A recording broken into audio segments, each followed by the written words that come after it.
윤석열 정부의 외교 참사, 부산 엑스포 탈락전, 외교부 충격적인 비밀 전문.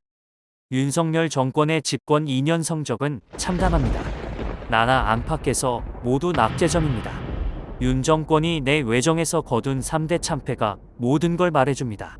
시간 순으로 보면 강서구청장 보궐선 거참패, 2030 부산 엑스포 유치 결정 참패, 제22대 총선 참패가 그것입니다. 이 세 가지 참패는 서로 떨어져 있는 것 같지만 실은 다 연결되어 있습니다. 3대 참패를 관통하는 열쇠말은 무지와 오만, 그리고 무반성입니다. 미리 돌아가는 상황을 파악하고 대처했다면 일어날 수 없었던 일이 무지와 오만이 윤 대통령의 눈을 가리는 바람에 폭풍처럼 들이닥쳤습니다. 모두 그가 자초한 화입니다. 앞에 참패를 교훈 삼아 제대로 반성이라도 했다면 뒤에 참사는 막을 수도 있었겠지만 반성 없는 태도가 제2의 참사, 제3의 참사를 불러왔습니다. 4월 10일 총선에서 참패한 뒤에도 정책 방향은 옳았는데 소통에 문제가 있었다라고 버티는 윤 대통령의 태도를 보면 제4, 제5의 참사가 일어나지 말라는 법이 없습니다. 서로 연결된 강서구청장 보궐선거, 부산 엑스포 유치, 총선 3대 참패, 윤 대통령의 실정에 명확하게 아니오 판정을 내려준 3대 참사 중에서 2030 부산 엑스포 참사가 가장 기억에서 흐려지고 있습니다. 이채양명주로 표현되는 내정 실패의 그림자가 워낙 짙어 그에 파묻힌 감이 있습니다. 긴급하게 추궁해야 할 내정 실패가 한둘이 아니어서 우선순위에서 밀렸을 수도 있습니다. 하지만 절대 그렇지 않습니다. 부산 엑스포 참사는 나라의 기강을 바로잡기 위해서라도 반드시 그 원인을 규명해야 합니다. 그 과정에서 일어난 잘못을 바로잡고 책임을 물어야 합니다. 이 사안은 내정과 외정의 실패가 함께 섞여 있다는 점에서 더욱 준엄하게 다룰 필요가 있습니다. 부산 엑스포 참사는 윤 정권이 한국 외교의 방향과 목표를 글로벌 중추 국가로 삼은 것이 얼마나 허황한 꿈인지도 잘 보여줬습니다. 글로벌 중추 국가를 추구한다고 간판을 걸어놓은 채 친미 친일 추종 외교로 일관한 양두구륙 외교의 결정판이었다고 할 수 있습니다.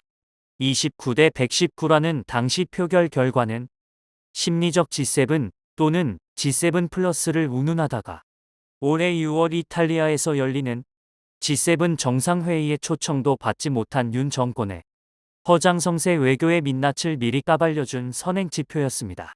그럼 왜 엑스포 참사 추궁이 꼭 필요한지를 몇 가지 사례를 들어 짚어보겠습니다. 엑스포 유치 찬성과 교환 의심사는 12개국 공관 설치 발표. 외교부는 2030 엑스포 유치국을 결정하는 투표를 3주 앞둔 2023년 11월 7일 느닷없이 2024년까지 12개국의 제외 공관을 추가로 개설하겠다고 발표했습니다. 룩셈부르크, 리투아니아, 마셜제도, 보츠와나, 수리남, 슬로베니아, 시에라리온, 아르메니아, 에스토니아, 자메이카, 잠비아, 조지아가 그들 나라입니다. 한꺼번에 12개국의 공관을 신설하는 것은 건국 이후 최초입니다. 남북이 국제무대에서 각국의 지지를 얻으려고 공관 늘리기 경쟁을 맹렬하게 벌였던 냉전 시대에도 없었던 일입니다. 그런데 국제박람회기구 누리집을 살펴보니 이들 12개국 중 룩셈부르크를 뺀 11개국이 모두 국제박람회기구 회원국이면서 한국에 공관이 없는 나라들입니다. 룩셈부르크도 회원국은 아니지만 한국의 박람회 유치 행사의 총리를 비롯한 고위 관리가 자주 얼굴을 내민 것으로 봐 엑스포 유치 활동과 전혀 무관하다고 할 수 없습니다. 이것을 그냥 우연의 일치라고 할 수 있을까요?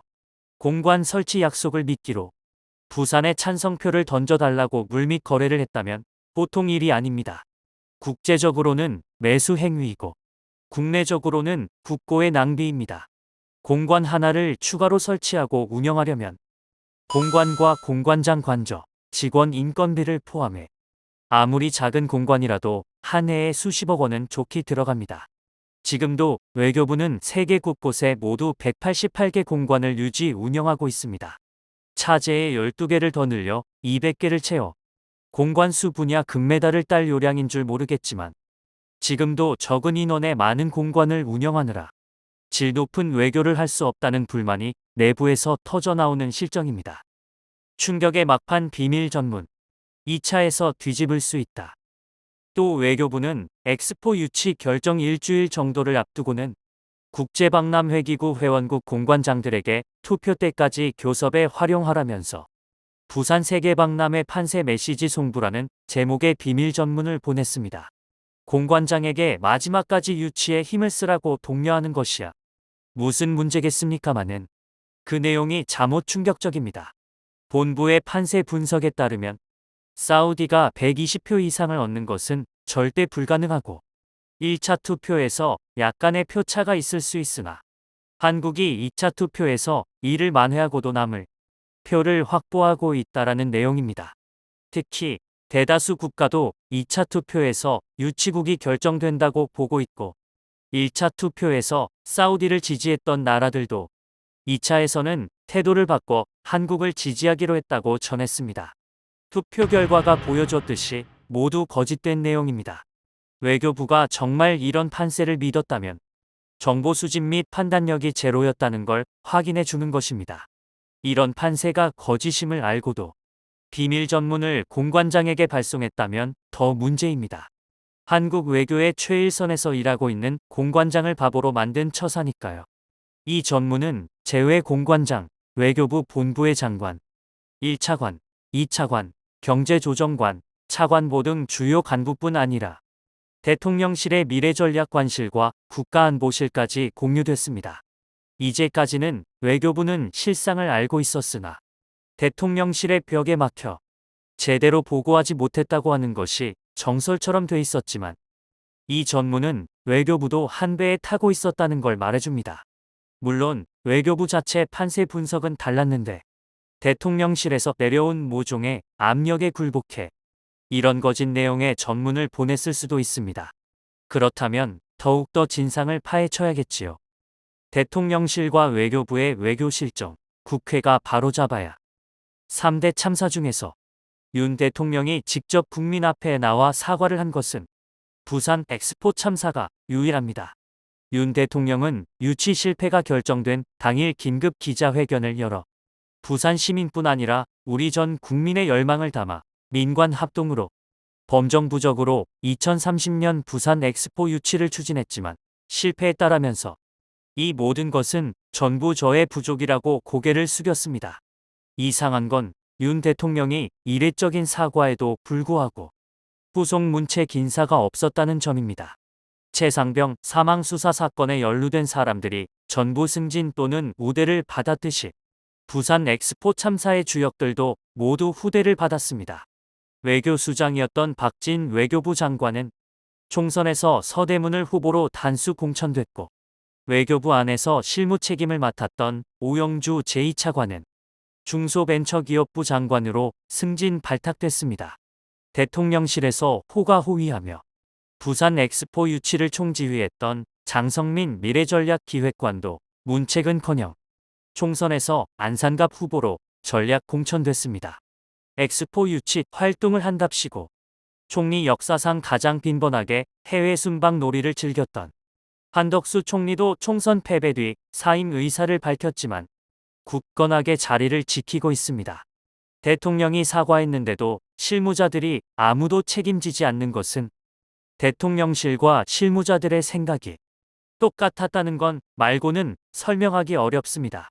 더욱더 외부의 감시와 견제, 추궁과 신상필벌이 필요한 이유입니다.